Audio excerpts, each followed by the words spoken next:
El universo es sorprendente. He elegido este título porque a mí el conocimiento del universo lo que realmente me produce es sorpresa y asombro, y eso es precisamente lo que pretendo transmitir con este vídeo. Los fenómenos que ocurren en el cielo se rigen por las mismas leyes de los fenómenos que ocurren en la Tierra.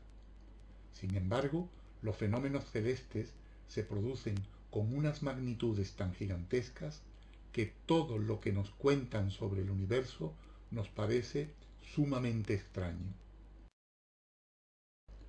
Esta idea se resume muy bien en esta afirmación. El universo no solo es más extraño de lo que imaginamos, sino más extraño de lo que podemos imaginar. Esta frase es de John Haldane, que fue un científico inglés de principios del siglo XX. Vamos a hablar de los diferentes aspectos por los que el universo nos sorprende. Nos sorprende por la variedad de objetos celestes que se observan, por las distancias a las que se encuentran, por las velocidades a las que se mueven, por los tamaños que tienen, por las temperaturas a las que están y por el tiempo que hace que existen. Prácticamente todas las magnitudes que somos capaces de medir en los objetos celestes son sorprendentes. En el universo hay una enorme variedad de objetos celestes. He reunido en esta imagen los más conocidos para dar una idea general sin hacer una exposición exhaustiva. Hay cuerpos simples. Algunos pueden ser pequeños como asteroides o cometas, otros intermedios como pueden ser los planetas, y otros muy grandes como son las estrellas. Pero también hay objetos celestes compuestos por infinidad de cuerpos simples.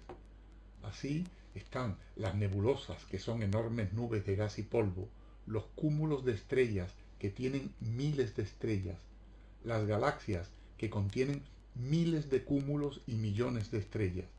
Y por último, también hay agrupaciones de galaxias conteniendo millones de estrellas.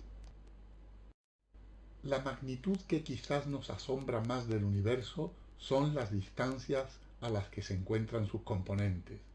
Las distancias son tan extremas que si las expresáramos en kilómetros como estamos acostumbrados en la Tierra, enseguida nos encontraríamos con unas cifras tan grandes que nos resultarían totalmente inmanejables.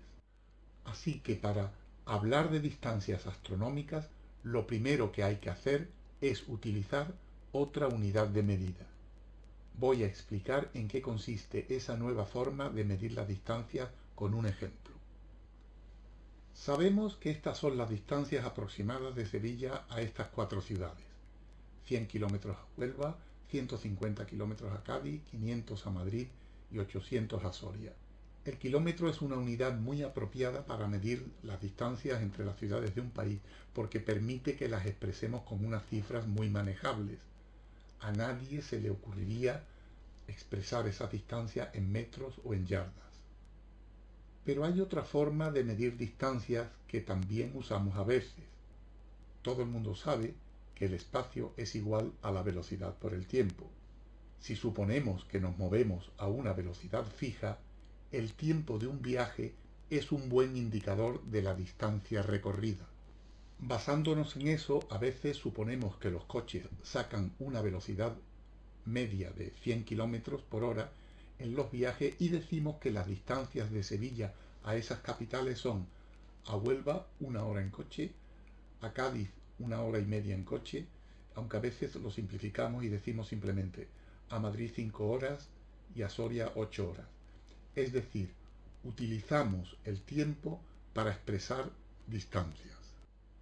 Bueno, pues en astronomía vamos a hacer una cosa análoga y vamos a expresar las distancias apoyándonos en la velocidad de la luz. Esto tiene varias ventajas. Primera, que la luz tiene una velocidad fija y no hay que suponer que se controla la velocidad como en el coche. Segunda ventaja, que tiene una velocidad enorme y permite hablar de distancias muy grandes. La velocidad de la luz son 300.000 kilómetros por segundo y podría dar la vuelta a la Tierra 7 veces en un segundo. Hay una tercera ventaja, que es que usando la luz tenemos una forma muy versátil de expresar distancias más o menos grandes, ya que podemos hablar de horas luz, años luz o incluso millones de años luz. Con esta técnica tenemos las siguientes equivalencias. Un segundo luz, es decir, la distancia que recorre la luz en un segundo, son 300.000 kilómetros. Un minuto luz, es decir, lo que recorre la luz en un minuto, son 18 millones de kilómetros. Una hora luz son 1.000 millones de kilómetros. Un día luz, 24.000 millones de kilómetros. Un año luz son 9 billones de kilómetros. Con B, 9 millones de kilómetros. Utilizando estas equivalencias, en astronomía decimos que la Luna está a un segundo luz, el Sol está a 8 minutos luz, la distancia a Plutón varía entre 4 y 6 horas. Aquí decimos un rango porque gira alrededor del Sol y no siempre está a la misma distancia de nosotros. La distancia a Próxima Centauri, que es la estrella más próxima después del Sol, claro, es de 4 años luz. Estamos a 26.000 años luz del centro de la Vía Láctea, que es nuestra galaxia. La distancia a la galaxia satélite más próxima, que se llama la Gran Nube de Magallanes, es de 162.000 años luz.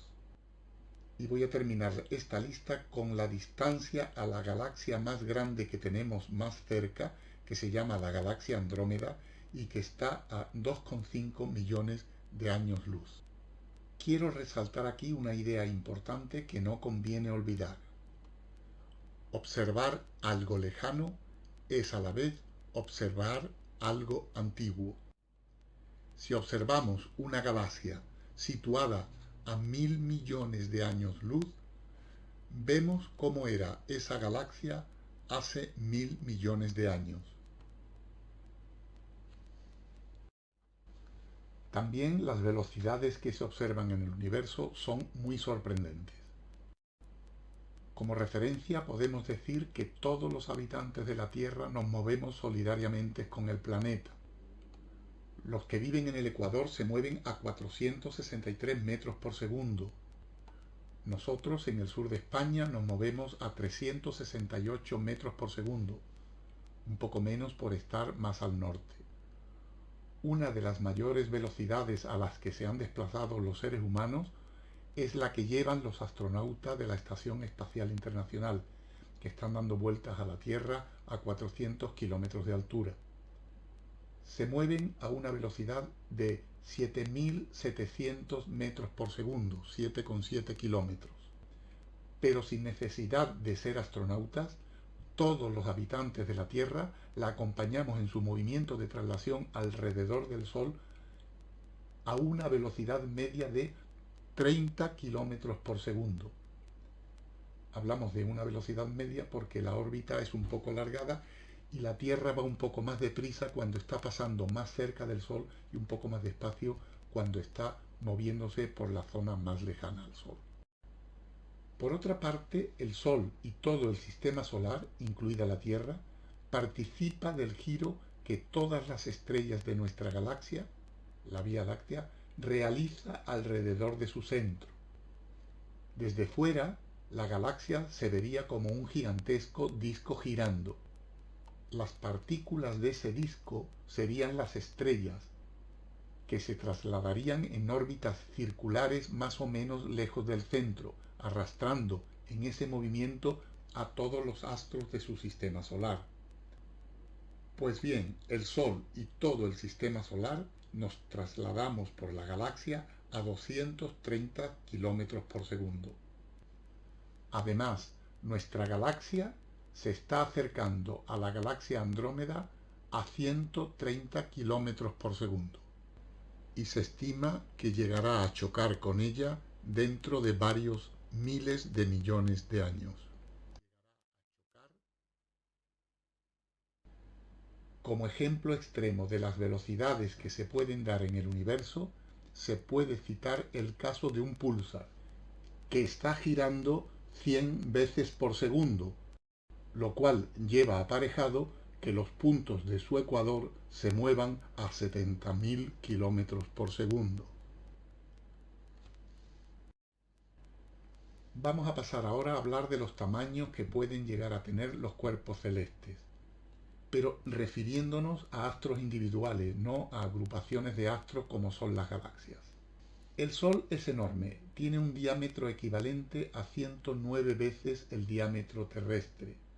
En su esfera cabrían 1.300.000 planetas del tamaño de la Tierra.